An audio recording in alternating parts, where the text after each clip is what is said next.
Well, we've just cleared security in Sydney Airport and we're making our way to the Gate Lounge now.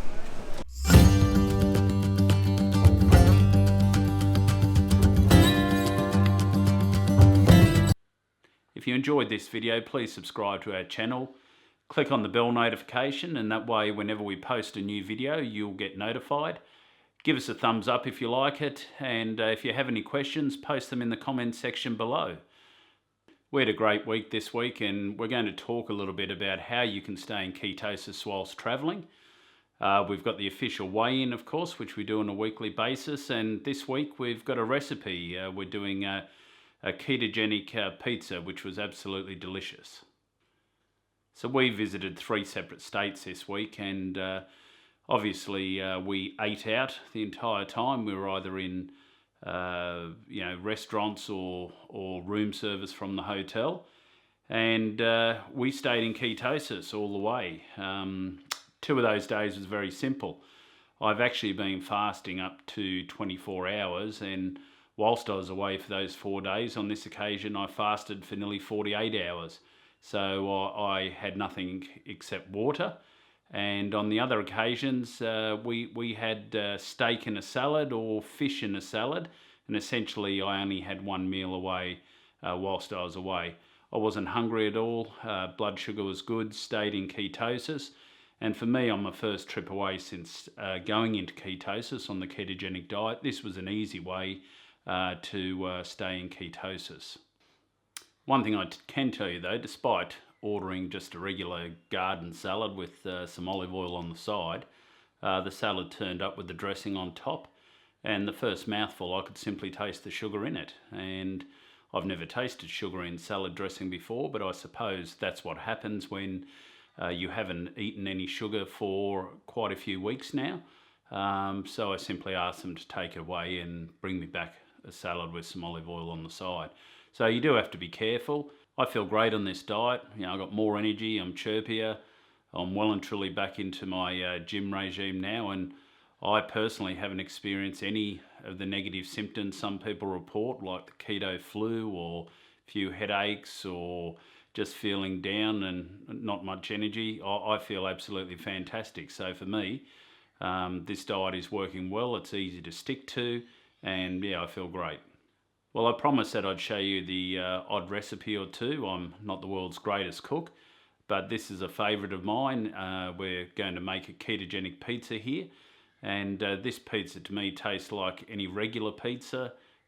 You cannot taste that the base is full of cauliflower. If you don't like the taste of cauliflower, I don't mind it. But as I said, this just tastes like a regular pizza to me. The kids love it. So go for your life. Try this recipe out.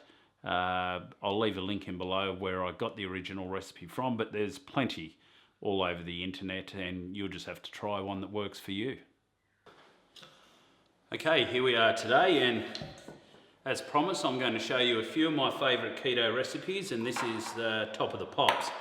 Keto pizza, there's 101 recipes out there on the net, but this is the one that works for me. It's not my recipe. I got this off Chef Buck actually. I'll leave a description below, and you can try this and see if it works for you. So this recipe is really simple. There's only 3 ingredients here. We've got some grated cauliflower, we've got some Parmesan cheese, and an egg for the base. So the first thing we want to do is just measure out our cauliflower. There we are there, 1 cup.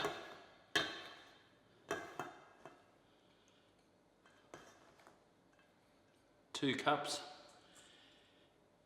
And the cauliflower is very wet, and so we can't use it as yet. What we want to do is grab a fry pan, and we're just going to put this in the fry pan and put it on the cooktop. We'll light that, we'll let that heat up. Just stick that on a medium heat, keep a close eye on it. You don't want to cook it. I've overcooked it before and it didn't work out quite as good. What you want to do is get yourself a pizza tray, and we need some parchment paper, baking paper, whatever you like to call it. We're going to cook the pizza on this parchment paper so that it doesn't stick and we can manage it and it will hold together. So now we'll just get a cup of the Parmesan cheese into the bowl,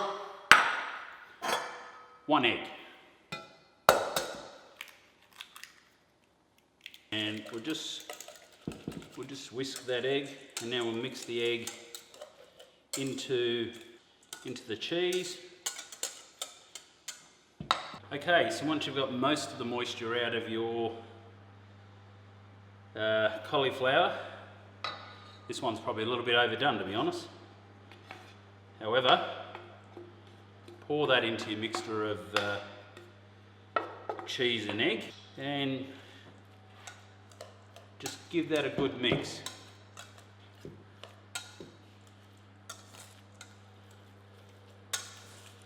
Get it all mixed through. So now that you've got that mixed, just get it all out onto the pizza tray. I like to actually get another piece of parchment paper, place it over the top and spread it out.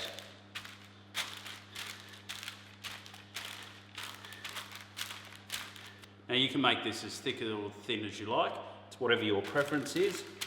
I prefer a thinner base personally, but the kids like it a bit thicker. So just spread that out to whatever your preference is.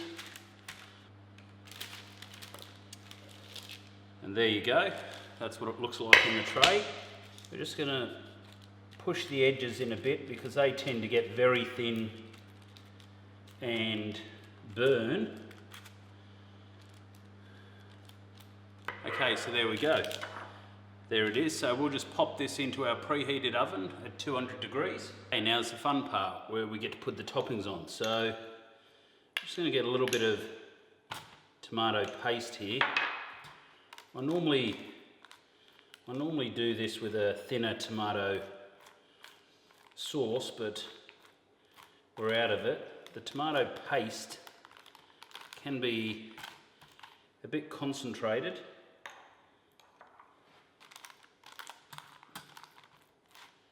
With a bit more carbs than we would normally like, but nevertheless there's not much in that. I'm just going to place a little bit of garlic.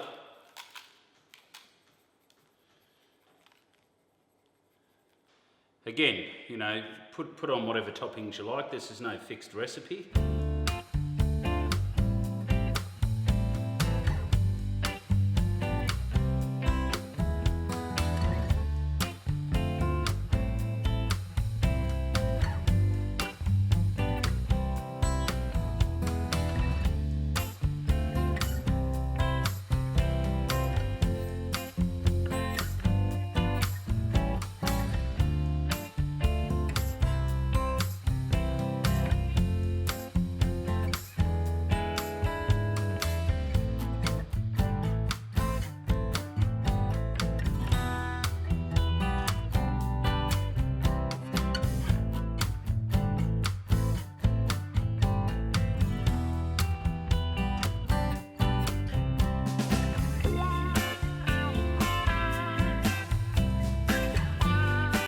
Okay, here we are after another 10 minutes in the oven.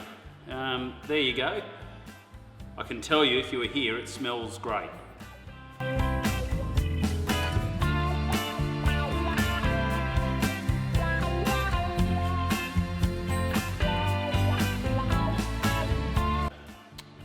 Okay, there we are. Let's have a taste.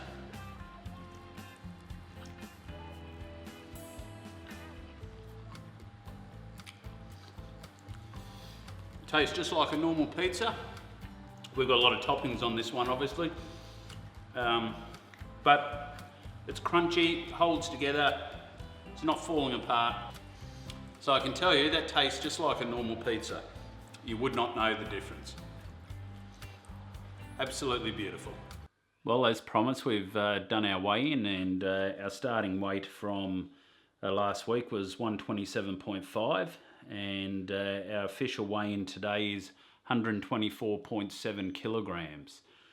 So that's a loss during the week of 2.8 kilograms, or a touch over 6 pounds. So I'm pretty happy with that. Hopefully there wasn't a lot of muscle loss in that. I'm hoping my gym regime is going to help avert that. I really do think I have to get the calories up a little bit. I'm simply not hungry on this diet, and it's one of the problems. We fasted a few days, as I said. I just have to make sure that I get the calories in during that eating period, which, you know, is a maximum of 4 hours a day for me at the moment. So every day I'm fasting for a minimum of 20 hours. Sometimes during the week I'm only having dinner. Well, that's it, everyone. Just a short video this week. I suppose the main takeout from it was that you can stay in ketosis whilst travelling, albeit for me it was easier when you're fasting for 2 out of the 4 days. However, I'm sure everyone can manage it for themselves, and whatever works for you is what you should stick to. We made good losses this week. I'm hoping it's all fat losses. We'll see when we get a future DEXA scan how we're travelling with all of that. But hope you enjoyed it. Check in again next week